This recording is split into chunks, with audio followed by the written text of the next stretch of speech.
three friends venture into the eerie woods around Blackwood Lake, a place haunted by disappearances and sinister whispers. What starts as a thrill-seeking adventure quickly turns into a nightmare as the lake reveals its chilling, ancient secrets. Part 1: The Echoes of Blackwood Lake. In a secluded corner of Blackwood Forest, nestled between shadowed hills and mist-covered valleys, lay Blackwood Lake. The lake was calm and silent, with waters so dark they seemed almost black under the faint light of the moon.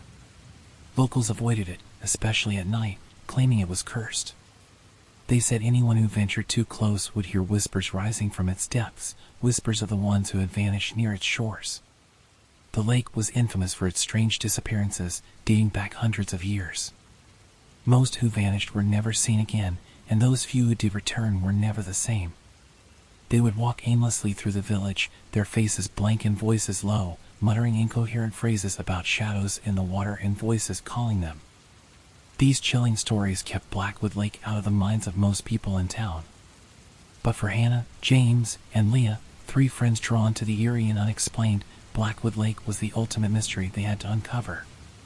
Hannah was the leader, her spirit unbreakable and her curiosity insatiable. She'd spent years researching strange occurrences and was fascinated by the unexplained.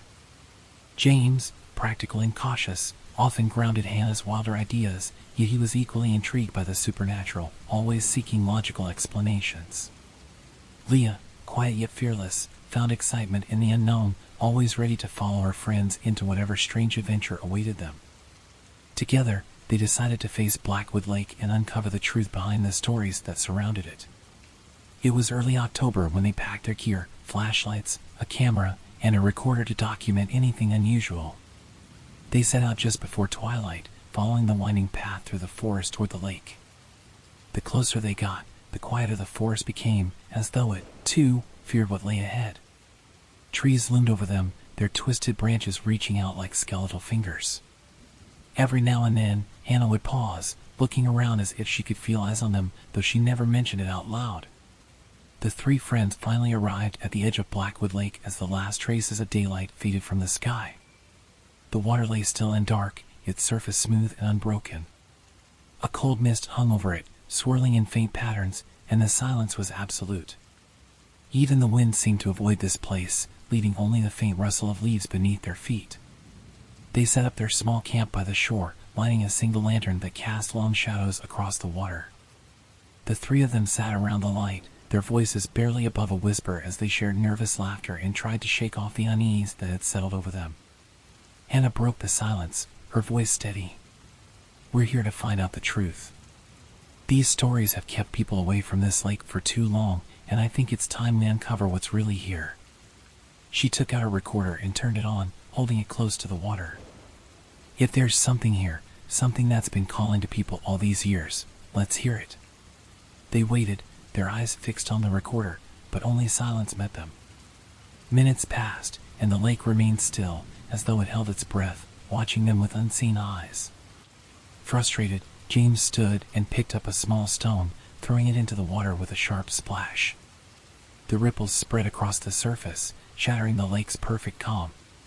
But then, as the ripples faded, they began to hear it, a faint whisper, so soft it was barely distinguishable. It was a voice, rising from the depths of the lake, carrying a message they couldn't understand. The voice was neither male nor female, its tone low and haunting, like a distant echo that had been trapped underwater for centuries. They leaned closer, their hearts pounding, straining to hear. Then, as if in response to their attention, the whisper grew louder, more distinct. It called out each of their names in a chilling, deliberate cadence. Hannah. James. Leah. The sound sent a shiver down their spines. Leah stepped back, her eyes wide with fear. "We should leave," she said, her voice barely audible. "I don't like this. It feels wrong." Hannah shook her head, her eyes fixed on the lake. "We can't leave now, Leah. We came here for answers. Whatever this is, it knows we're here. Maybe it wants to be found." James, though unsettled, nodded in agreement. "If it's calling us by name, then there's something here.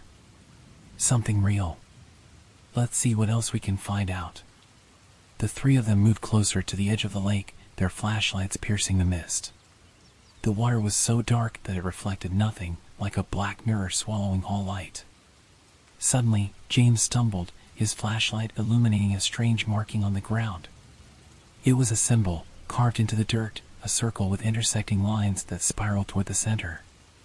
None of them had seen it before, and it looked old, worn by time and weather. Hannah knelt down, tracing the symbol with her finger. "This isn't natural," she murmured. "Someone put this here. It looks like some kind of summoning symbol." Leah backed away, her face pale. "I don't want to be here anymore, Hannah. We should go. This place feels wrong. Like something's watching us." Ignoring her, Hannah continued to examine the symbol, fascinated. She took a photo and turned her attention back to the lake. The whispers had faded, but the sense of a presence remained, lingering around them, almost tangible. Suddenly, a splash broke the silence, and they turned toward the water, their hearts racing. Something had surfaced, just barely visible in the light of their flashlights, a dark shape moving beneath the water, its outline blurred and shifting.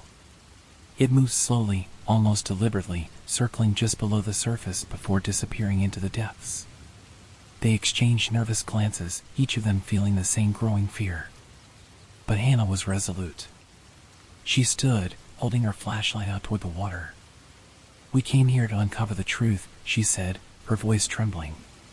"Whatever that thing is, it knows we're here. It's watching us. And if it wants to be found, then let's find it." She took a cautious step toward the water, her eyes fixed on the spot where the shape had vanished. James and Leah followed, though hesitation was clear on their faces. The lake seemed to respond, the whispers growing louder, rising from the depths and filling the air around them. It was no longer a single voice, but many, overlapping, calling their names in unison. As they reached the edge of the lake, the water seemed to ripple, even though there was no wind. They could feel it, a dark energy emanating from the depths, pulling at them, inviting them closer. Despite their fear, they felt compelled to move forward, as though the lake itself was calling to them, drawing them in. Hannah reached out, her fingers hovering over the water, the voices louder now, almost deafening. The lake held secrets, ancient, dark secrets, and they were closer than ever to uncovering them.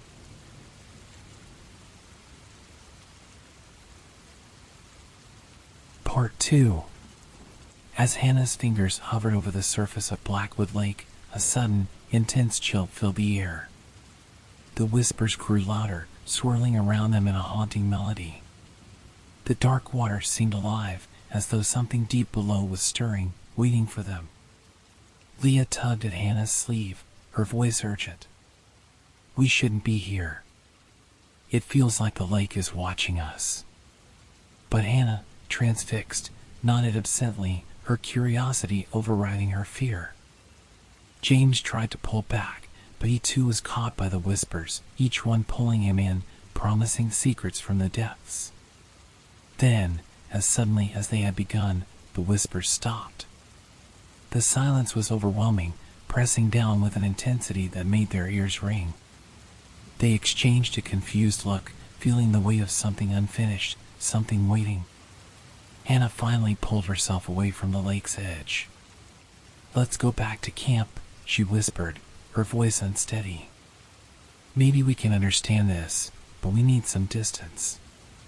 Relieved, Leah led them back to their small campsite. They sat around the lantern's warm light, their minds racing with the strange encounter. James broke the silence. "Did anyone else feel like it was calling to us?" he asked. "Like it wanted us closer?" Hannah nodded, her face serious. "There's something about this lake, something ancient. The markings we found, the voices, it feels like we're part of a ritual we don't understand." Leah shuddered, drawing her knees to her chest. "I just want to go home," she murmured. "Whatever is in that lake, it's dangerous." But Hannah was resolute. "No, Leah. We came here for answers. The lake is calling us, and if we leave now, we'll never understand why." Before Leah could argue, a sound echoed from the lake, a deep splash. They turned, flashlights at the ready, but the water was still and dark, concealing whatever had made the noise. Hannah stood, her determination growing. "Let's take a closer look. If something's out there, I want to see it." As they approached the lake, a fog rose from the surface, curling around them and creating an eerie atmosphere. James threw a rock into the lake, breaking the silence with a sharp splash. As the ripples faded, the whispers returned, louder, echoing in a ghostly chorus. One voice grew stronger, rising above the others with a single, chilling word, "Stay." The sound was so clear that it felt like someone was right behind them. Leah shone her flashlight into the darkness, but there was no one there. Then, as if answering her light, a figure began to emerge from the lake, a tall, dark shape with empty eyes, watching them from just beneath the surface. It moved slowly, its presence filling them with horror, yet they couldn't look away. Leah's voice trembled as she clung to James. "We need to leave. Now." But Hannah was transfixed. She stepped closer, her voice almost a whisper. "It's trying to tell us something. We're so close to understanding." James pulled her back, desperation filling his voice. "I don't care. We're leaving, now." They dragged Hannah away, the whispers fading as the figure watched them disappear into the mist. Back at camp, shaken and silent, they tried to rest, but sleep was impossible. The memory of the lake's dark shape haunted them, its empty eyes fixed on their minds. At dawn, they decided to leave. Whatever they had hoped to find, it was too dangerous to pursue. But as they reached the path back to the forest, Hannah stopped, looking back at the lake, her face pale, her eyes distant, as if in a trance. "Hannah, what's wrong?" Leah asked, her voice trembling. Hannah didn't respond. She turned and began walking toward the water, each step slow and deliberate. James and Leah called out, trying to hold her back, but she moved with unnatural strength, shrugging off their hands as she waded into the lake. They screamed, reaching for her, but she moved deeper, disappearing into the mist and the whispers. The lake's silence swallowed her, leaving only ripples on the dark surface. James and Leah stood frozen, horror and disbelief filling their minds. They called her name, but there was no response. Blackwood Lake had claimed her, leaving nothing but the dark, quiet water as evidence of her fate. They stumbled back, dazed and terrified, knowing they would carry this memory alone. Hannah was gone, lost to the lake's whispers, and they knew no one would ever believe the nightmare they had witnessed. The truth of Blackwood Lake would remain hidden, waiting for its next visitor. Here's an additional 1,000 characters added to Part 2. As the morning sun filtered weakly through the dense forest, James and Leah remained on the shore, unable to accept what had happened. Hannah was gone, vanished without a trace, and the lake had returned to its dark, silent state as if it had never stirred. The mist rose around them, thickening as if trying to swallow the shoreline, to erase any trace of their friend's presence.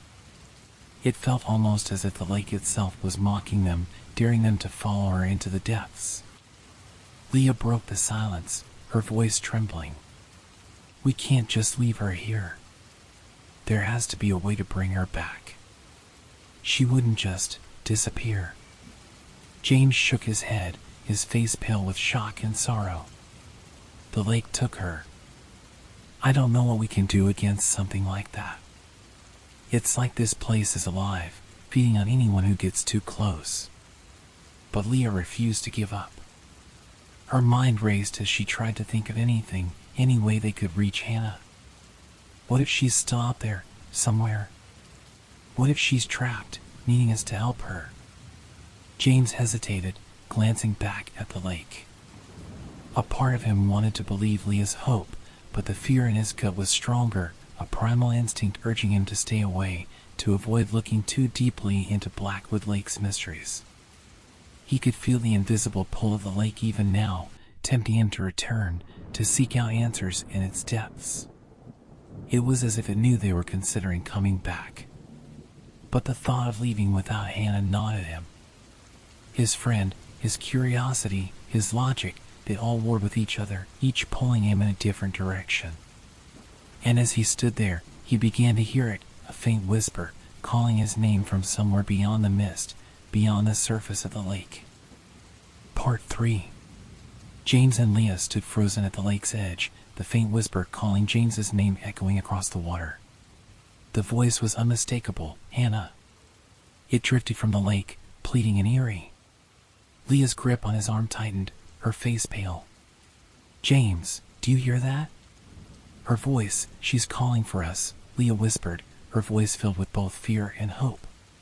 He nodded, his face taut with disbelief and horror. We can't leave her. If she's alive, somehow, we have to try. The rational part of James screamed that this was impossible, that Hannah was gone, taken by whatever haunted Blackwood Lake. Yet, the sound of her voice tugged at him, anchoring his heart. He couldn't shake the feeling that Hannah was somehow reaching out, caught in some void between their world and the depths. With a shaky breath, he stepped toward the lake, feeling Leah's hesitation behind him. But the lake was quiet, dark, its surface unbroken. Leah pulled him back, voice low and fearful. We don't know what we're dealing with. This lake, it's more than haunted. It's dangerous. It's playing tricks on us, she said, glancing over her shoulder. But James's resolve was firm. I have to try, Leah. I can't leave her. Whatever this lake is, it hasn't taken us yet. They quickly set up a rope at the shore, tying it around James's waist as he waded into the freezing water, his flashlight trembling in his hand. With each step, the whispers grew louder, their sound like haunting lullabies. He moved deeper into the lake, its shadows dense and waiting. Suddenly, he felt Leah pull on the rope, her voice breaking the silence. Be careful, James. I'm here. He nodded, but he couldn't shake the feeling that something was watching him. As he strained his eyes, a figure took shape, a familiar outline beneath the water. His heart raced. Hannah? He whispered. The figure seemed to nod, though its features remained blurred, her face distant as if trapped behind glass. He reached out, his fingers hovering above the surface. If that's really you, show me you're okay, he murmured. The figure moved closer, her empty gaze locked on him, her lips moving as if to speak, yet no sound escaped. Desperation filled James. Suddenly, her expression twisted, and her mouth opened in a silent scream, her eyes widening in terror. Her gaze locked onto something behind him. He turned, feeling his blood turn to ice. Another figure had emerged from the water, a shadowy form with empty eyes, its skeletal fingers reaching toward him. Panic gripped him. Leah, pull me back, he shouted. The rope tightened, and Leah pulled him toward shore. The shadow followed, gliding through the water, its empty eyes fixed on him. The whispers rose to a roar, filling his mind with fragmented words, voices from the lake's depths. As James stumbled out of the water, Leah yanked him back onto dry land, her eyes wide with fear. The shadow faded, disappearing into the lake's darkness, leaving only silence behind. They sat on the shore, catching their breath, struggling to process what they'd just seen. The lake was quiet again, its surface calm and mocking. James looked at Leah, his voice barely a whisper. That wasn't Hannah. Whatever that was, it was trying to pull me in. Leah shuddered, her voice shaking. This place isn't just haunted, James. It's alive, and it's dangerous. They gathered their things, ready to leave Blackwood Lake behind. But as they reached the forest path, James heard it again, a faint, pleading whisper. It was Hannah's voice, somewhere lost in the depths. Don't leave me. He shook his head, trying to ignore it, to resist its pull. He knew the lake had a hold on him now, a dark thread that tied him to whatever lay beneath its waters. And as he walked away, he felt that part of him was still there, captured by the lake. Days passed, yet Blackwood Lake haunted James's dreams. Every night, he heard the whispers, saw Hannah's hollow face and the silent scream. But over time, he and Leah began to heal, the memories fading, becoming like a distant nightmare. Yet deep down, he knew that Blackwood Lake was still waiting, its dark waters patient, holding on to the souls it claimed and waiting for new ones to venture close. One night, as he lay in bed, he heard it again, a faint whisper calling his name. James, return. His heart pounded, but he forced himself to ignore it, knowing that to return meant giving himself to the lake's grasp. But as he lay there, part of him felt drawn back to the dark depths, to the mystery of what still lingered beneath Blackwood Lake. My apologies for the oversight. Here's the additional 1,500 characters for Part 3 as requested. As they walked away from Blackwood Lake, James and Leah couldn't shake the feeling that the lake was still watching them. Every step seemed heavier, as if a weight lingered on their shoulders, holding them back. When they finally reached the edge of the forest, Leah turned to James, her expression fearful yet resolute. Promise me, she said, her voice low. Promise we'll never go back to that place. James hesitated, feeling the pull of the lake still echoing in his mind. He nodded, but even as he agreed, he could feel Hannah's voice tugging at his thoughts, her whisper lingering like a shadow in the back of his mind. Don't leave me. That night, alone in his room, he lay awake, replaying everything he'd seen, every sound and sight that haunted him. Just as he was beginning to drift into sleep, he thought he heard it again, a faint whisper of his name, so soft he couldn't tell if it was real or imagined. The days passed, but the lake's memory refused to fade. Each night, as James lay in bed, he would hear her voice, that faint whisper growing harder to ignore. He tried to convince himself it was his imagination, a lingering effect of the lake's strange power. But deep down, he knew that something had followed him, something that connected him to the dark waters of Blackwood Lake. Leah, too, struggled with what they'd left behind. She mentioned shadows that seemed to move in her room at night, always lurking in the corners of her vision. The lake's presence was still there, even from a distance, leaving both of them haunted by memories they couldn't escape. Part 4. A week after they returned from Blackwood Lake, James was struggling to hold himself together. The quiet whispers he tried to ignore each night had only grown stronger. Now they filled his dreams, vivid images of Hannah calling to him from the lake's depths, her hand reaching out, her hollow eyes begging him not to leave. Every morning, he awoke drenched in cold sweat, his heart pounding with dread and guilt. He felt he'd left her behind, abandoned her to whatever lurked in those dark waters. Leah was faring no better. Each time they met, she looked more exhausted, as if the lake's haunting presence drained her. She admitted she could barely sleep, afraid of the shadows she now saw almost nightly. When she looked in mirrors, she sometimes saw a flicker of something behind her, something that vanished when she turned. Blackwood Lake had followed them home, its grip unyielding. One evening, James decided he couldn't ignore the pull any longer. He invited Leah to meet him at the cafe where they had talked before.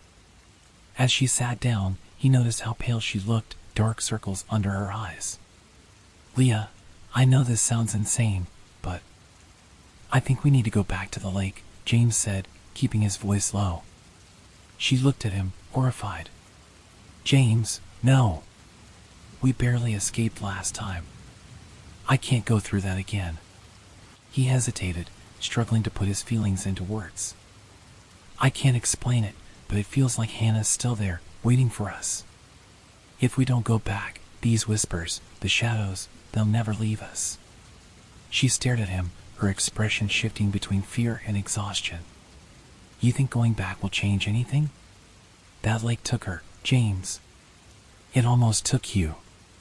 Whatever's there isn't something we're meant to understand. James sighed, but his resolve didn't waver. Leah, please. Just one last time. I don't think we'll ever be free unless we confront whatever's holding us, whatever took Hannah. After a long silence, Leah finally nodded, her voice barely audible. Fine. But this is the last time, James. If we don't find anything, we're leaving for good. The next morning, they set off for Blackwood Lake.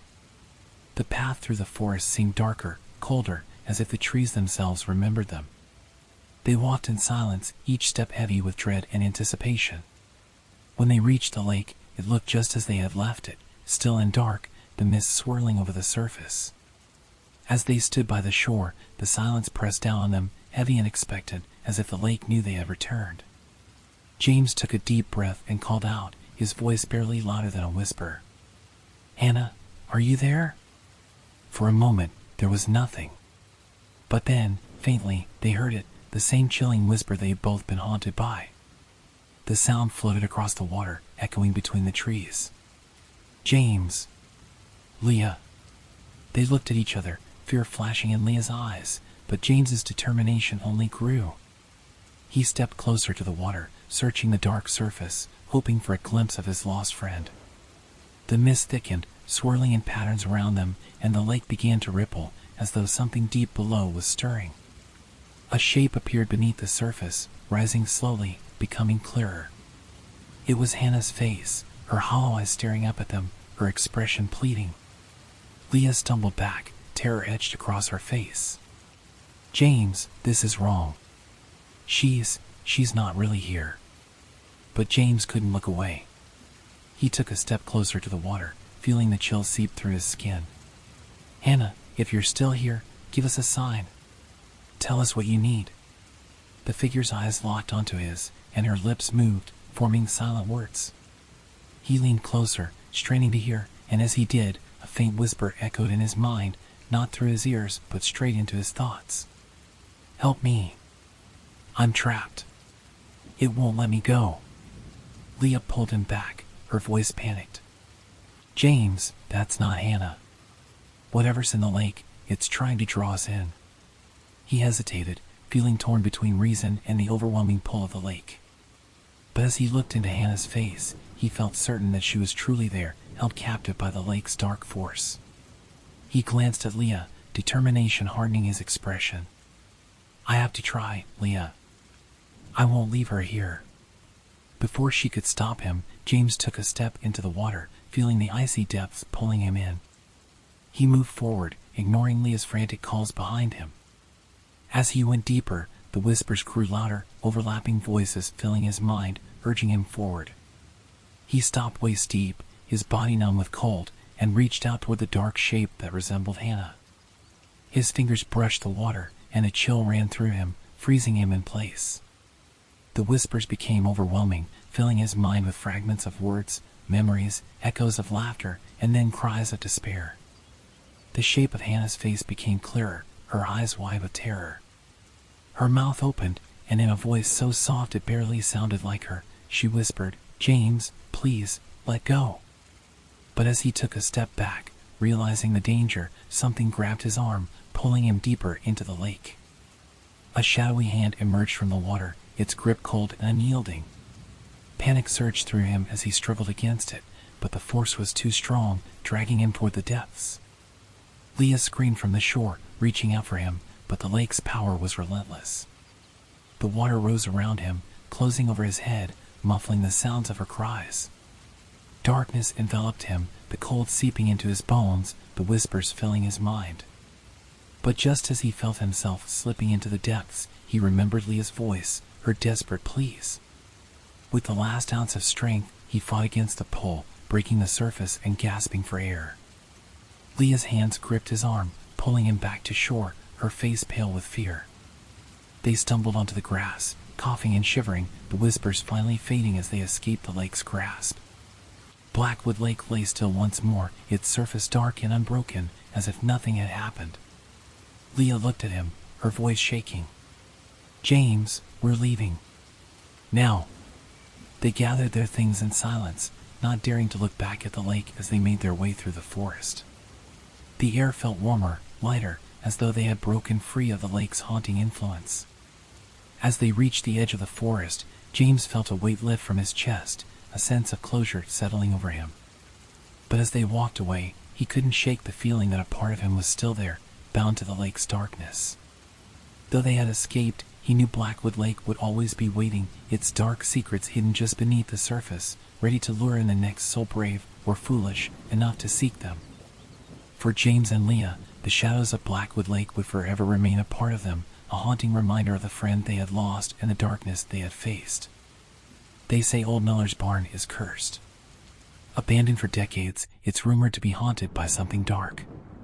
When four friends venture inside, seeking only a thrill, they discover that some places hide horrors far worse than any ghost story. Part 1. The road to Miller's barn wound through open fields and dense thickets, leading to a dark silhouette that loomed against the twilight sky. The old barn had been abandoned for as long as anyone could remember.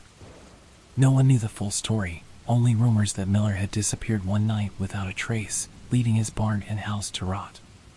People claimed to see shadows moving in its windows, or to hear strange noises in the dead of night. But whether it was out of fear or respect, no one dared go near the place. For Alex, Tom, Rachel, and Kim, the barn represented the perfect mix of mystery and fear. It was their last weekend before everyone went off to different colleges, and they wanted to end the summer with one last adventure. The idea had started as a joke: visit Miller's barn at night and see if the stories were true. But as the sun began to set, excitement turned to hesitation, and they found themselves questioning the thrill they had once craved. They parked their car at the end of a dirt road, the only light coming from their flashlights and the faint glow of a waxing moon. The barn loomed in the distance, tall and ominous, its roof half collapsed, the wood dark with age and weather. Alex, the one who had suggested the trip, led the way, though even he seemed to hesitate as they neared the structure. "Are we sure about this?" Rachel asked, her voice a bit shaky. Tom laughed, trying to mask his own nerves. "Come on, wretch. It's just an old barn. What's the worst that could happen?" But Kim, the quietest of the group, glanced up at the towering structure, her expression tense. "Sometimes things are abandoned for a reason," she murmured, casting a wary glance at the shadows inside. They stepped through the broken gate, the ground uneven and covered in weeds. The air was thick with the smell of dust and old wood, and a strange silence had settled around them, broken only by their footsteps. Alex shone his flashlight over the exterior, illuminating faded paint and broken windows, hinting at the decay within. When they finally reached the barn doors, Alex took a deep breath and pushed them open. They creaked loudly, the sound echoing through the barn's hollow interior. Dust filled the air, swirling in the flashlight beams, and for a moment it was hard to see anything. As their eyes adjusted, they saw the space inside was vast and empty, save for a few broken barrels and some rusted equipment scattered across the floor. Tall beams reached up to the rafters, where pieces of hay hung down like cobwebs. The floor creaked beneath their feet, every step sounding louder than it should in the eerie silence. Rachel shivered, hugging herself. "This place feels wrong." Kim nodded, her eyes fixed on a dark corner of the barn where the shadows seemed thicker. "It's like it's waiting for us," she whispered, though she wasn't sure why she felt that way. Alex rolled his eyes, trying to lighten the mood. "Come on, it's just an old barn. Let's explore a bit." He led them to the far end, where a set of wooden stairs climbed to a loft. As they climbed, the wood groaned under their weight, and dust fell from the rafters. The loft overlooked the main area, giving them a full view of the empty space below. Tom squinted, shining his flashlight into the far corners. "Anyone else feel like we're not alone?" Rachel frowned. "I swear I keep seeing something move."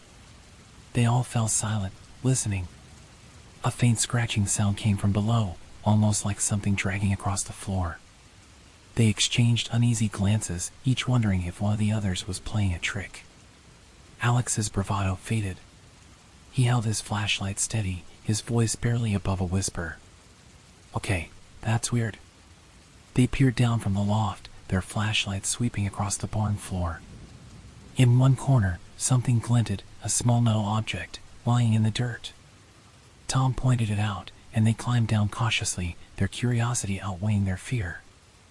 As they neared, they realized it was an old locket, its surface tarnished and scratched. Rachel picked it up, brushing away the dirt.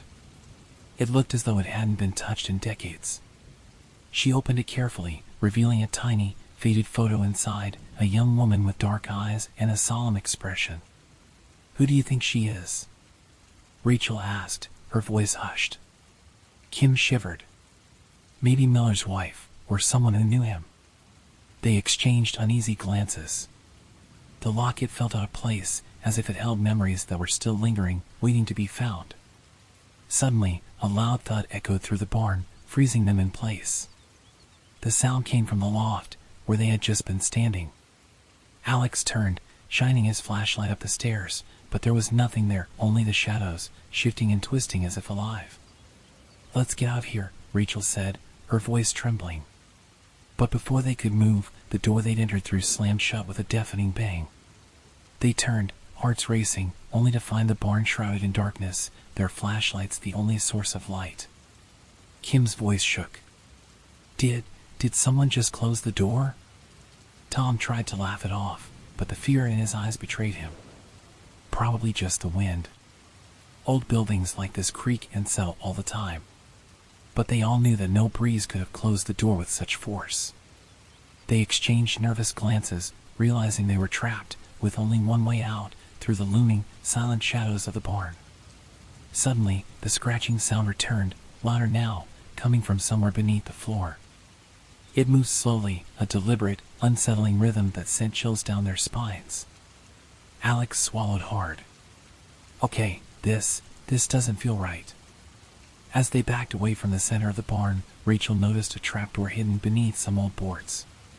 She pointed it out, her voice barely above a whisper. "Maybe there's a cellar. We should check it out." They hesitated, but curiosity got the better of them. Alex carefully pried the boards loose, revealing a small wooden door set into the floor. The scratching sound was louder now, coming from directly below. With a shaky breath, Alex reached down, pulling the trapdoor open. The smell of damp earth and decay wafted up, and their flashlights barely pierced the darkness below. Tom peered into the cellar, his voice barely steady. Maybe this wasn't such a good idea after all. But as they stared into the darkness, a faint whisper drifted up from below, a voice, soft and distant, calling their names one by one. "Part 2. The whispering from below froze them in place. Each of them could swear they heard their name, soft and distant, drifting up from the darkness. Their flashlights trembled in their hands, beams barely penetrating the shadows. Rachel pulled back, shaking her head. This isn't right. We need to go." Alex nodded, but curiosity still flickered in his eyes. Yet, he couldn't ignore the rising tension in the air, thick and almost suffocating. He glanced at the others, their fear mirroring his own, and for the first time, he felt the barn's full weight pressing on them. It was as if they had crossed an invisible boundary, waking something that had been lying dormant. But Tom, always eager to push boundaries, stepped forward, leaning over the open trapdoor. "Look, we've come this far," he said, trying to sound confident. "Let's just see what's down there. We can't turn back now." Kim grabbed his arm, her eyes wide with fear. "Tom, are you serious? We heard voices down there." Tom hesitated, but his curiosity was insatiable. He shined his flashlight into the cellar, revealing a narrow staircase leading into darkness. Faintly, they could see the dirt floor below, strewn with crumbled wood and broken tools. "Let's just take a quick look," he said, shrugging off Kim's hand. "We're already here. We'll be in and out in no time." Reluctantly, Alex nodded, though he kept a close eye on Tom. He could see the curiosity in his friend's eyes, but sensed the tension behind it, as though Tom was daring himself to face something he feared. They all knew the stories about Miller's barn, but none of them had ever expected to find anything like this. One by one, they descended into the cellar, the staircase creaking under their weight. The air grew colder, damp and heavy, filled with the scent of earth and rot. Their flashlights cast long shadows across the walls, revealing symbols carved into the dirt, strange markings that twisted in unfamiliar shapes. Rachel reached out to touch one of the symbols, her fingers brushing the rough grooves. "Do you think these are warnings? Or maybe some kind of protection?" Kim looked around, her face pale. "If they're supposed to protect us, they're not working." At the bottom of the stairs, they found themselves in a narrow, low-ceilinged room. Old barrels lined one wall, their wood rotted and covered in mold. Rusted chains hung from beams, swaying slightly as though moved by an unseen breeze. The atmosphere was thick with something they couldn't name, a presence that seemed to press in on them from all sides. They spread out, their footsteps muffled by the dirt floor. Alex's flashlight caught something metallic near the far wall, half buried in the ground. He knelt to examine it, brushing away the dirt to reveal an old iron key, cold and heavy in his hand. Tom glanced over, curious. You think it's a clue? Like, maybe it opens something? Alex shrugged, turning the key over in his hand. I don't know. But it feels like it belongs here, like it's waiting for something. Rachel, meanwhile, was drawn to a section of the wall where the dirt seemed disturbed. She pressed her hand against it, and to her surprise, it gave way, revealing a narrow passageway leading deeper into the earth. The passage was just wide enough for them to squeeze through, the walls rough and damp. Guys, look at this, she whispered, her voice tight with excitement and fear. There's something back here. Kim took a step back, her voice shaky. I don't think we should go any farther.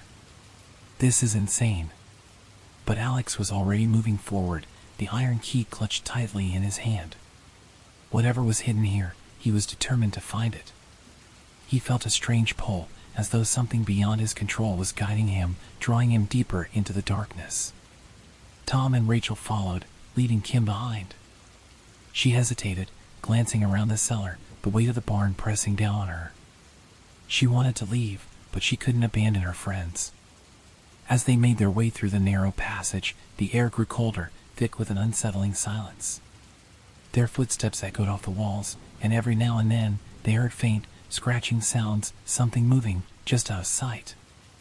The sound grew louder as they continued, filling the passage with a scratching rhythm that set their teeth on edge.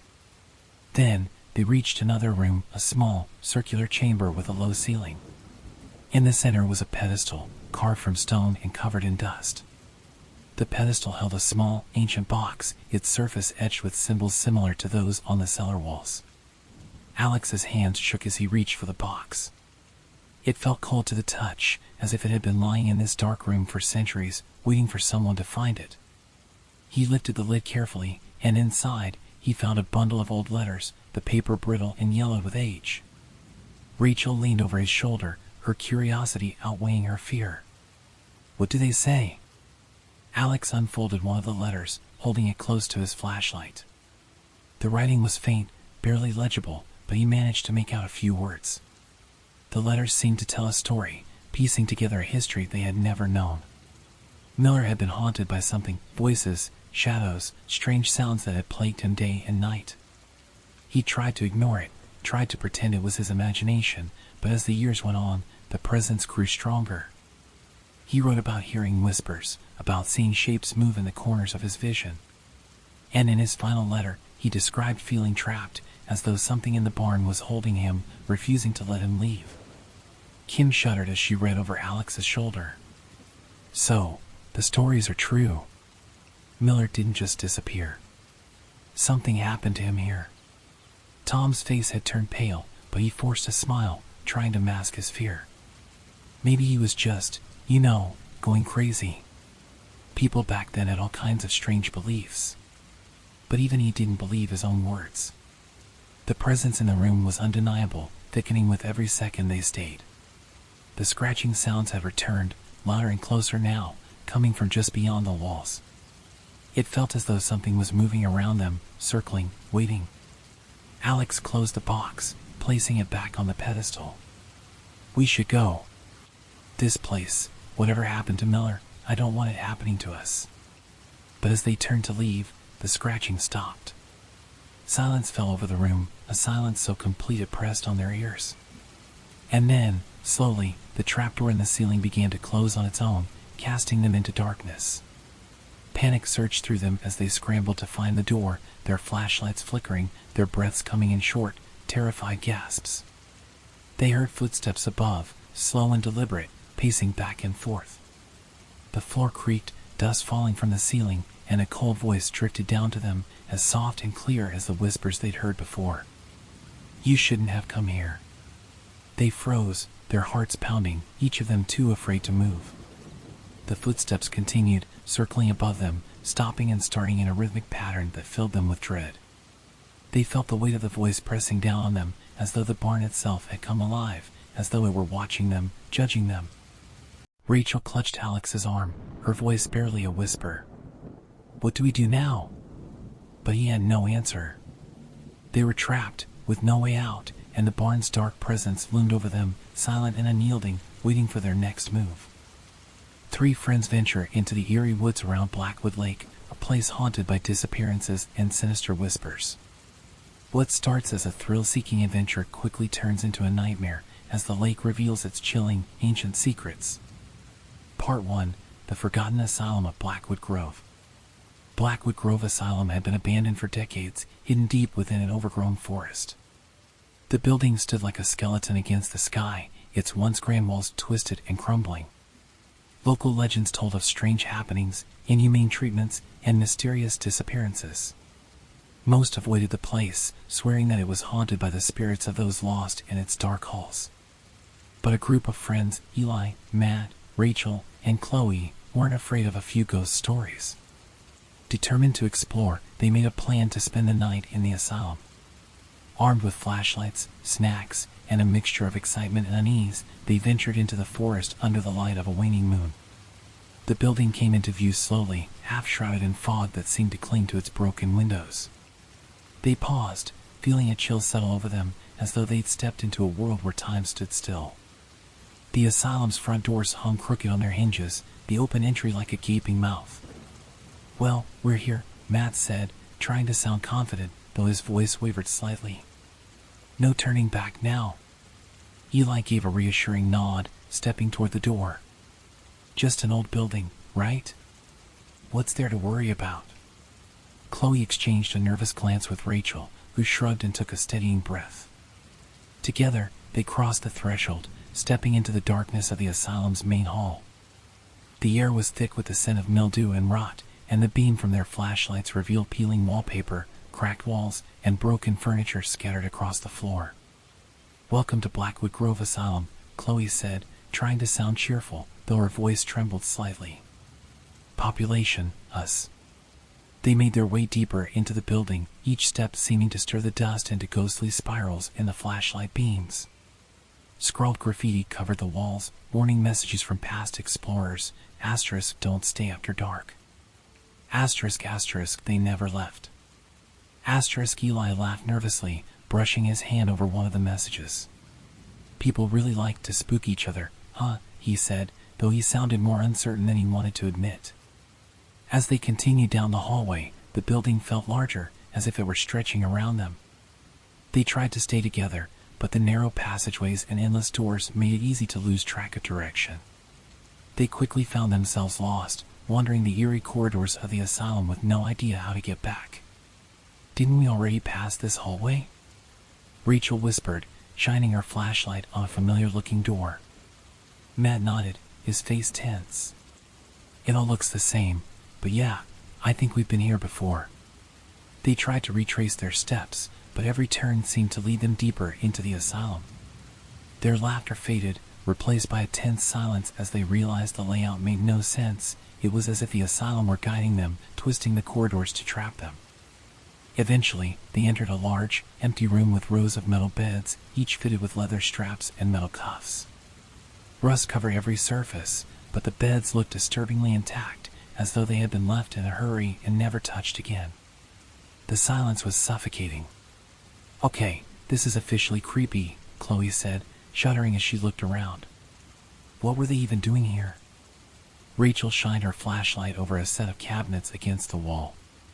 Inside, she saw old patient files, the paper brittle and yellowed. She carefully picked one up, skimming the faded type. It detailed experimental treatments, extended isolation, and restraint therapies that sent chills down her spine. It was clear that this place hadn't been a refuge for the mentally ill, it had been a prison.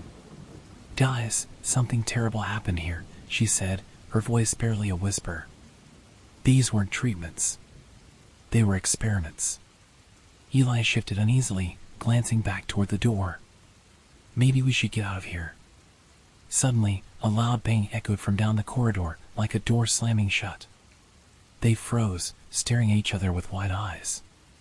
"Just the wind?" Matt whispered, though his voice trembled. They continued through the asylum, the halls seeming to grow darker, colder. The faint sound of whispers seemed to follow them, vanishing whenever they turned to look, leaving only silence. Each room they passed was filled with disturbing relics, restraints, stained surgical tools, even what looked like padded cells with scratch marks on the walls. Finally, they found themselves in a room that looked like a doctor's office, with a large, rusted desk and several dusty medical files strewn about. An old, cracked patient chair sat in the corner, restraints hanging loosely from its arms. On the desk was an open journal, its pages filled with hurried, scrawled handwriting. Chloe leaned in, reading aloud. The shadows grow stronger. I can hear them at night, whispering, calling my name. The patients, they're gone, but their spirits linger. I fear I'll join them soon, The journal entries grew more frantic, the handwriting erratic, describing strange phenomena, patients who vanished without a trace, voices echoing in empty rooms, and the constant feeling of being watched. A cold dread settled over the group as they realized the writer had been a doctor who'd once worked there, someone who had witnessed the asylum's darkest days. His last entry read simply, "one must stay. One must stay so the rest may go free." A sudden chill swept through the room, and the lights flickered, casting eerie shadows across the walls. Rachel backed away from the journal, her face pale. "Did anyone else feel that?" she asked, looking around nervously. But before anyone could answer, they heard it, a faint, desperate whisper from the hallway. "Help me!" They turned toward the sound, their flashlights sweeping over the empty corridor, but they saw nothing. Just darkness stretching endlessly before them. "We need to leave," Matt said, his voice tight with fear. "This place, it's not right." But as they turned to go, the door slammed shut, trapping them in the room. They ran to it, pulling, pushing, but it wouldn't budge. The walls felt like they were closing in, and the whispering grew louder, more insistent. Then, as if from nowhere, a figure appeared at the far end of the hallway, a shadowy, indistinct form, standing perfectly still. They couldn't make out a face, but they felt its gaze, cold and penetrating, as it watched them with a silent, ominous presence. The figure took a step forward, its hand reaching out. And then, in a voice filled with sorrow and anger, it whispered again, "One stays, the rest may go." They realized, horrified, that the asylum had trapped them with an ultimatum. If they wanted to leave, one of them would have to stay behind, bound to this place forever. Part 2. Despite their pact to leave the horrors of Greystone Hollow behind, the shadows of that night lingered, unsettlingly vivid in their minds. Days passed in a strange haze, but the feeling of being watched, of something lurking just out of sight, only grew. Each night, Lucy, Ben, and Clara could sense it, a faint, creeping presence as they tried to sleep. What had followed them from the village was subtle, but it was there, just beyond their reach. Lucy was the first to break. A week after their visit, she woke in the middle of the night, shivering despite the warmth of her blankets. Her room felt unusually cold, and as she blinked, trying to clear the grogginess, she noticed something strange. There, in the corner of her room, was a dark shadow, a figure, just as they had seen in the village. It stood perfectly still, watching her with hollow eyes. She froze, her heart pounding. But before she could move, the shadow faded into the darkness, as if it had never been there at all. She tried to dismiss it as a trick of her mind, a nightmare lingering in her waking moments. But sleep did not come easily after that. The next day, she gathered Ben and Clara, hoping to find reassurance. When they met, she quickly saw the same fear mirrored in their faces. Ben confessed he'd seen the same figure, standing by his window one night, unmoving, watching him. Clara hadn't seen it directly, but she described a feeling of constant dread, as if something was lurking in every shadow, waiting for her to let her guard down. "We never should have gone there," Lucy whispered, her voice shaking. "That village, it was more than abandoned." Ben nodded, his face pale. "It's like we've brought part of it back with us. These shadows, whatever they are, they're not just memories." They debated what to do, but there were no answers. Greystone Hollow was an abandoned place, with no records, no history. It was a place people simply forgot about, a ghost village. What were they to tell anyone? That night, Lucy lay awake, staring at the ceiling, every shadow in her room feeling darker, heavier. She tried to ignore the sense of being watched, but it clung to her. Then, Just as sleep was beginning to pull her under, a cold whisper filled her mind, echoing from somewhere far away. Return. The word filled her with dread, each syllable pressing against her like an icy hand. She sat up, looking around, but her room was empty. The whisper had sounded so close, so real, that she couldn't shake the feeling it was an invitation, a demand. The next day, she found herself at Ben's doorstep, a sense of urgency driving her to share what she heard. To her shock, he looked at her, eyes wide with the same fear. "I heard it too," he whispered, his voice barely audible. "Last night." It was a single word, like a command. Return. Clara arrived not long after, her face pale, confirming she had heard the same whisper. They stared at each other, understanding dawning on them. The village was calling them back. Though every instinct told them to ignore it, to never return, the feeling only grew stronger. Each night, the shadows grew darker, pressing in around them, filled with whispers of return. They sensed that ignoring it would only make things worse, that the shadows would follow them endlessly unless they obeyed. After a few more nights of sleepless dread, the three friends made a decision. They would return to Greystone Hollow, confront whatever they had disturbed, and end this. Early the next morning, they set off, carrying only flashlights and the same map they had brought the first time. As they entered the forest that led to Greystone Hollow, the air grew colder, the mist thickening around them. This time, there was no sense of adventure, no thrill of discovery, only fear and a silent understanding that whatever awaited them would not be as passive as before. The village emerged from the mist, unchanged, frozen in time. The streets lay silent, the windows of the houses staring down at them like empty eyes. Shadows clung to every corner, darker and denser than the last time, as if waiting for their return. They reached the stone well in the center of the village, the place where the strange feeling of dread had first taken hold of them. The air felt heavier, pressing down on them, and each of them felt the urge to run. But they stood firm, refusing to let fear control them. Suddenly, a figure emerged from one of the houses, gliding silently across the ground. It was the same shadowy form they had seen before, hollow-eyed and silent, watching them with an intensity that made their skin crawl. But this time, the figure was not alone. More shadows stepped from the darkness, moving in unison, closing in around the friends. The three of them pressed together, gripping their flashlights as if the light alone could protect them. The figures stopped a few feet away, forming a silent circle, their eyes empty yet full of purpose. They made no sound, no movement, only watching, waiting. In the silence, the whisper came again, louder and clearer. "Return what you took." Lucy's voice trembled as she looked at her friends. "What did we take?" Ben shook his head, his voice barely audible. "We took nothing. But maybe we disturbed something." The shadows remained still, unmoving, as if they expected them to understand. Then Clara's eyes widened with realization. "The map," she whispered.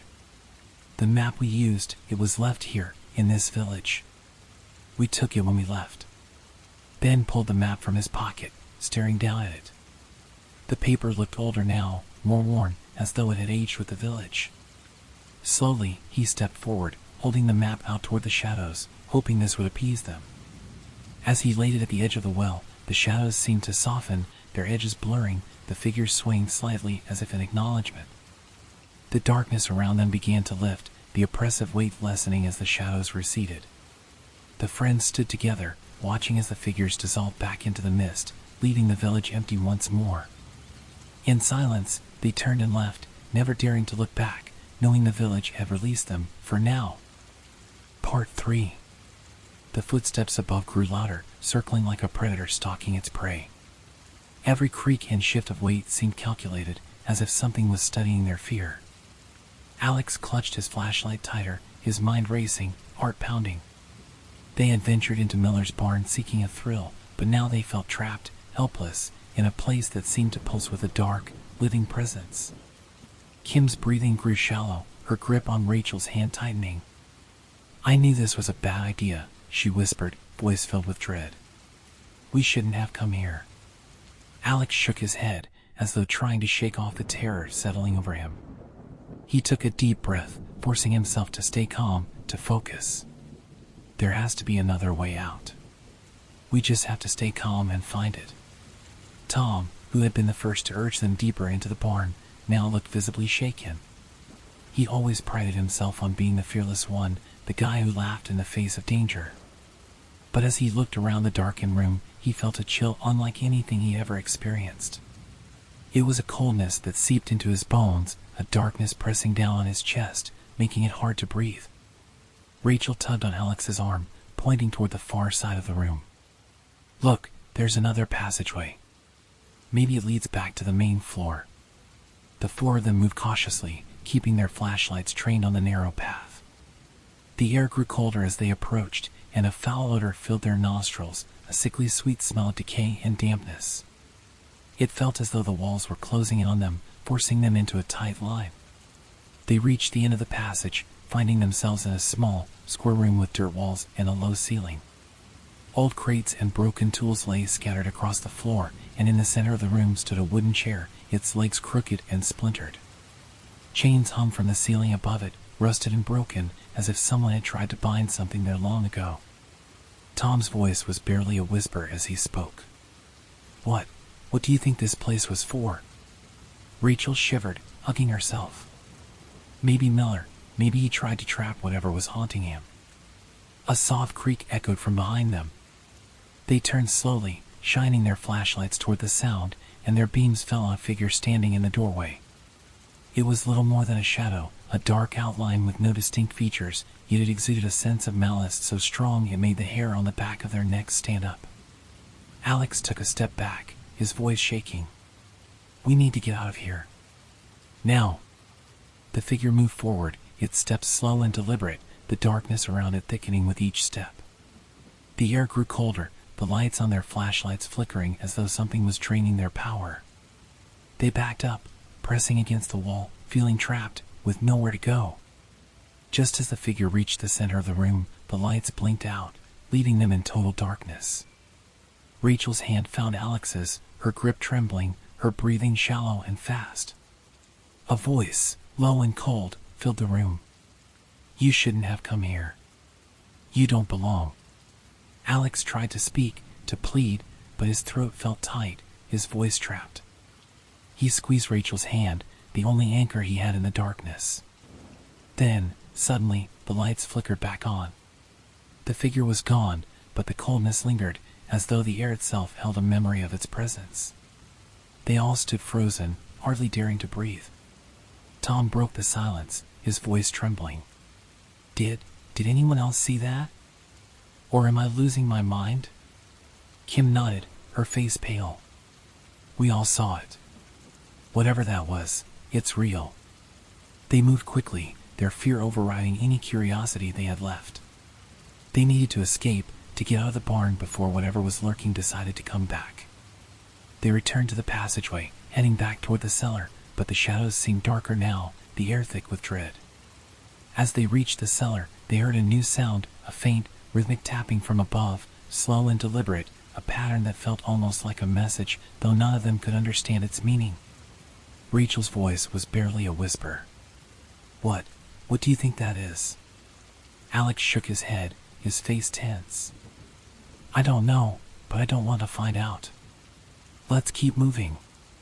As they reached the bottom of the stairs, the trapdoor above them slammed shut with a deafening bang, plunging them into darkness once again. Panic surged through them, their flashlights trembling as they tried to find a way to open the door. Tom pounded on the wood, his voice rising with fear. "Open up. Let us out." But there was no answer, only the faint tapping sound, growing louder, filling the cellar with its relentless rhythm. It felt as though the barn itself were alive, pressing down on them, trapping them within. Kim's voice broke, filled with desperation. "This can't be happening. We have to find a way out. I can't stay here."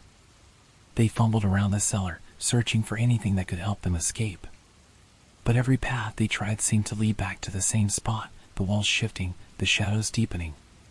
It was as though the barn were trapping them in an endless loop. Rachel stumbled over something in the dirt. Her flashlight illuminated the object, a small, carved figure, weathered and worn. It looked like a doll, its face scratched and faded, eyes wide and staring. She picked it up, feeling a chill through her fingers. What is this?" she asked, voice barely audible. Alex looked over, frowning. "It's just an old toy. Probably something Miller left behind." But as Rachel held it, she felt something strange, a faint warmth, a pulse of energy. She tightened her grip, feeling a strange sense of comfort, as though the doll were protecting her from the darkness. Suddenly, the tapping stopped, and a heavy silence filled the room. They all stood still, listening, waiting, their hearts pounding. The shadows seemed to recede slightly, the air growing lighter, as though something had lifted. Tom exhaled, relief flooding his face. Maybe it's over." But before they could take another step, the doll in Rachel's hand grew cold, the warmth vanishing. She dropped it, backing away, her heart racing as the darkness closed in around them once more. A new sound filled the cellar, a voice, low and guttural, echoing through the walls. It was a language they couldn't understand, a chant that sent chills through their bones, each word filling the air with a sense of dread. Alex grabbed Rachel's arm, pulling her toward the staircase. "We need to get out of here. Now." Part 4. The guttural chanting grew louder, filling the cellar with an oppressive, suffocating darkness. Alex held Rachel's hand tightly as they rushed toward the staircase, their flashlights flickering erratically. Kim and Tom were close behind, each of them desperate to escape the relentless darkness that seemed to close in from all sides. They reached the trapdoor, and Tom pushed it open with all his strength. Fresh air flooded the cellar, bringing a welcome sense of relief as they scrambled up the stairs. Each breath felt lighter as they reached the main floor of the barn, but the barn's chilling atmosphere hadn't fully lifted. Shadows still seemed to twist and shift in the corners, as if watching them, reluctant to let them leave. They moved toward the barn doors, but as they got closer, the air around them grew cold again, an icy chill that raised goosebumps on their arms. Rachel glanced back and saw the small carved figure she dropped earlier lying on the ground. Without thinking, she reached for it, feeling its weight settle in her hand, the warmth she'd felt earlier returning. "It's strange," she whispered. "This thing feels like it's trying to help us." Tom, his face still pale, looked at her in disbelief. "We just need to get out of here. Whatever that is, it belongs in this place, not with us." But Rachel held the figure close, feeling as if it was the only thing keeping them safe. She took a deep breath, her gaze steady. "I don't think we can leave without it.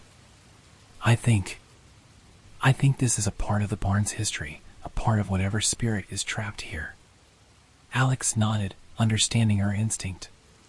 Maybe it belonged to someone who lived here, someone who tried to protect this place. Maybe that's why it feels different from the rest of the barn. Just as they reached the doors, the chanting stopped, replaced by a soft, mournful whisper. The voice sounded old, weary, and filled with sorrow. "You found me, finally." They froze, each of them looking around, uncertain. The voice seemed to come from everywhere at once, as if the barn itself were speaking to them. Slowly, they turned to see a faint figure appearing in the dim light, a woman, her face kind yet filled with a deep sadness. She looked at Rachel, her gaze resting on the carved figure in her hand. "That belonged to my daughter," the woman whispered. "We were here, alone, trying to protect this place. But the shadows, they took her. They took everything." Rachel felt a lump in her throat. She held out the figure, her hand trembling. I think this is yours. Or maybe it was meant to stay here." The woman's figure reached out, her form flickering like a candle in the wind, but her expression softened as she accepted the carved figure. "Thank you. I've been waiting for someone to listen, to understand." As the woman held the figure, her outline became brighter, as if a light were growing from within her. The darkness around them seemed to retreat, the shadows lifting as her sorrow began to fade. The oppressive weight that had filled the barn eased, replaced by a quiet calm. Kim stepped forward, her voice soft. "Were you trapped here? Is that why we felt the darkness?" The woman nodded. "The shadows, they lingered. My daughter and I tried to protect this place, but something twisted and dark had taken hold, something we couldn't fight. When we were gone, the barn became a prison for our memories, our fears. It needed someone to see, to help us find peace. The woman's form grew even brighter, and as the light filled the barn, the shadows finally receded entirely, leaving only warmth and light. Her gaze rested on each of them in turn, gratitude filling her expression. "You gave us freedom," she whispered, her voice echoing softly. "Thank you for listening, for seeing beyond the fear. You've given us a peace we've been denied for so long." Her figure began to fade, dissolving into the light, and with her departure, the barn seemed to sigh, as though it, too, were finally able to rest. The walls, once thick with shadows, now felt open and light, the air no longer heavy with dread. A feeling of peace settled over the space, a sense of closure that made it seem like a different place entirely. The four friends stood there, absorbing the strange calm that had replaced the fear. Rachel smiled, her heart lighter than it had been since they'd first entered the barn. I think it's over," she said, her voice filled with relief. "Whatever haunted this place, it's finally at peace." They walked toward the doors, stepping out into the open air. The night was calm, the stars bright overhead, and the cool breeze felt like a gentle reminder that they were safe. They turned back to look at the barn one last time, its silhouette now less foreboding, more like a monument to a story that had finally found an ending. Tom let out a breath, a laugh of pure relief escaping him. "We actually made it. I can't believe it's over." Kim nodded, her eyes still wide with wonder. We helped them find peace. I didn't think we'd be able to do that." Alex smiled, wrapping an arm around Rachel's shoulders. "I think that's what they needed, someone to listen, to see them. Maybe that's all any spirit really wants, just a way to be remembered." As they walked back to the car, the weight of their experience sank in, each of them feeling a strange sense of purpose, a fulfillment they hadn't expected. They had ventured into the barn seeking a thrill, but they had found something far more profound, a chance to connect, to help, to make a difference. Rachel turned back one last time, catching a glimpse of a faint light in the barn's window. She smiled, knowing that whatever spirits had lingered there were finally free. The four friends climbed into the car, each of them looking back at the barn as they drove away, the sense of peace following them into the night. They knew they would never forget what they had experienced, the story they had helped complete, and the spirits they had finally set free. As they left, the barn stood quietly in the fields, its shadows gone, its darkness lifted. It was no longer a place of fear, but a place of rest, a quiet monument to a past that had been given closure. And as the friends drove back to town, they knew they had experienced something few ever would. Miller's barn was no longer a mystery or a curse, it was a memory, a story of peace found in the darkest of places, a reminder that even the most haunted places could be brought back into the light.